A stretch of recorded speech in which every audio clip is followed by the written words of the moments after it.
Hello and welcome to the FatBoss Guide to the Shah of Pride 10-man heroic in the Siege of Orgrimmar. Hello. Lawrence, this fight has evolved so much more than what it was. Like, there's loads of new mechanics, well there's two new mechanics mainly, but one of them is like you get to play old arcade games in a new realm. You'll see it, it's fucking amazing, honestly. If you haven't seen our normal mode guide, then please do click up on the annotations you see on your screen now. That'll save us some time.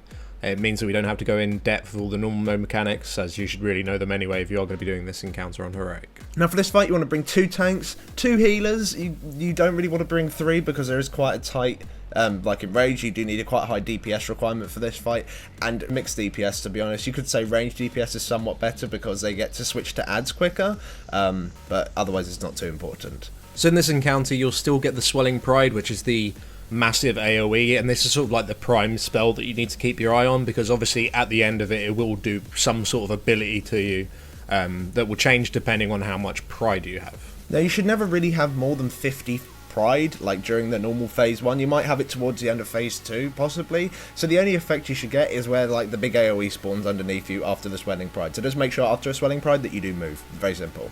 You'll still have the Mark of Arrogance, which is the thing you need to dispel. It gives 5 pride per healer who dispels it.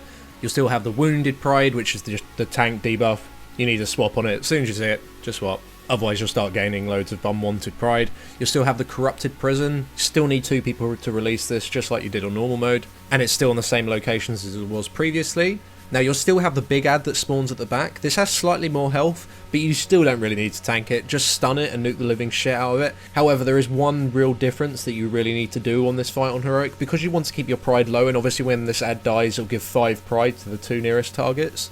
You want players that have Gift of the Titans to be stood near it. At least 2 players with Gift of the Titans. Obviously that buff is put on 3 people. But sometimes it can overlap and like the ad can die at the exact same moment the Gift of the Titans comes in. So sometimes you might need to lay off the ad just so the new gift comes in.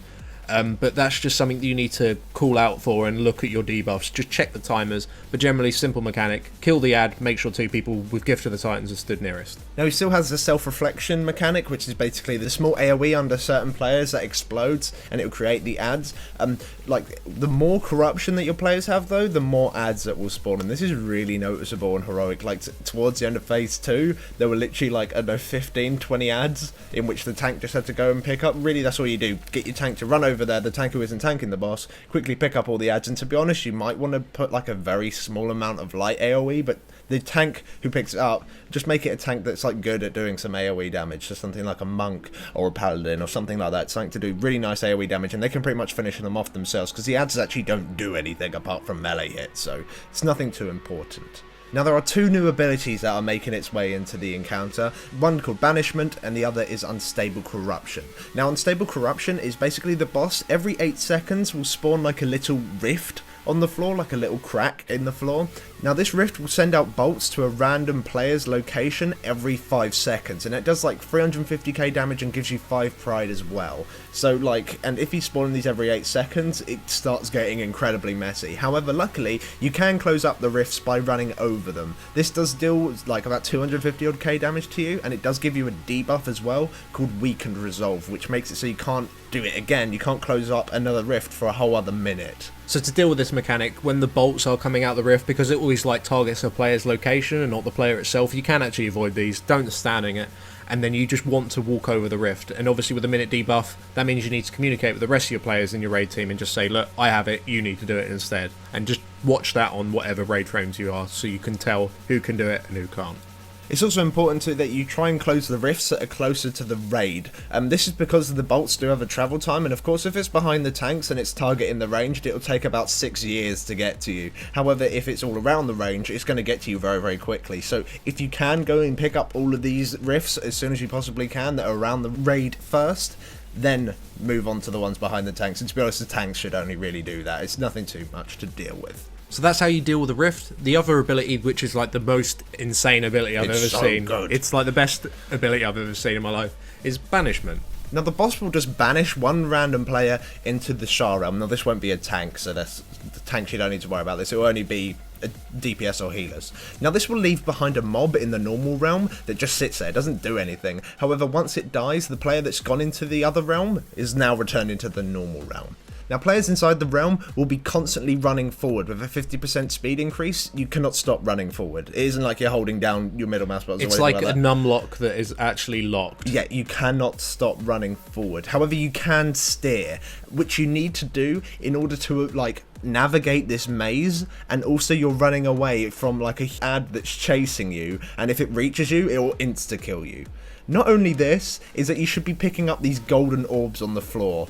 This is fucking Pac-Man, Lorix. Once you pick up these golden orbs, it'll heal you for 50% of your maximum HP, but it will put a debuff on that, like, ad outside, the projection of yourself, the one that spawned once you got moved into the other realm. That increases the amount of damage it takes by 25%, and this stacks, so collecting as many of these golden orbs while running away from this giant ghost that is chasing you through this maze is, like, really, really important, because it does make it so that this ad outside will die very quickly. If you aren't inside and you're the one of the DPS outside, you should switch to that ad very, very quickly so they can get out as soon as possible, because it's just horrible. Like, if you hit the walls, you take a huge amount of damage. If the ad chases you, you're going to instantly die. And of course, when you're in there, you're not doing damage to the boss, so that's, like, a horrible thing as well. But this mechanic does literally make the fight amazing. Yeah, that is the best mechanic ever. It's so cool. So literally, if you go in, run around, wait for your DPS outside to take you out, and there you go. Pac-Man 2.0 in WoW. So there are all the mechanics, and you just want to repeat what you've done all the way until you hit 30%. This is where all your pride will be reset, and you'll enter phase 2.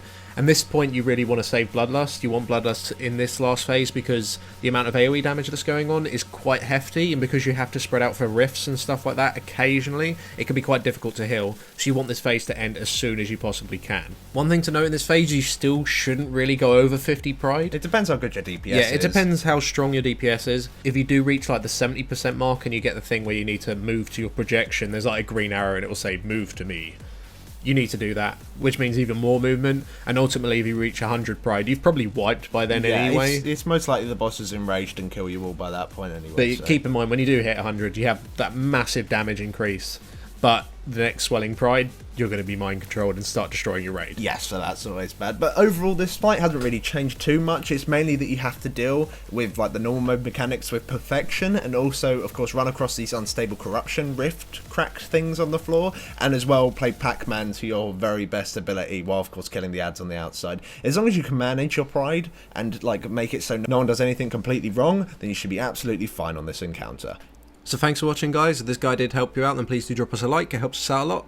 And make sure to comment, rate, and subscribe. And if you'd like to see any of our other 10-man heroic guides to the Siege of Orgrimmar, then please do click up on your screen now, and you can click on any of the bosses, and that'll take you straight to those bosses. Fucking wonderful. Thanks for watching. Chocolate!